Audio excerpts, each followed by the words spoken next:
Everybody, we got the okay to go back to Detroit. I'm on South Saginaw Street here in Burton, and they have half of Saginaw Street torn up, putting down pipes. This is Burton though, this is not Flint.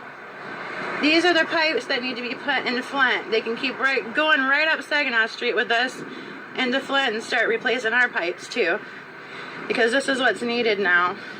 I'm going to show you what these pipes look like, you guys. See these blue things right here?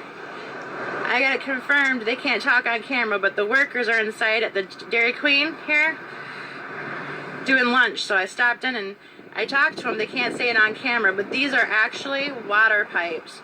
These are the water pipes like we need, brand new, and they need to come into Flint with them. But since I seen this, and they're here in Burton, and they're going all the way down South Saginaw Street here, I thought I'd show you. They torn up the road and everything.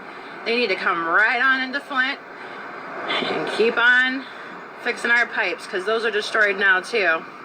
So I just wanted to show you they're doing it in Burton. I don't know why they can't do it for Flint.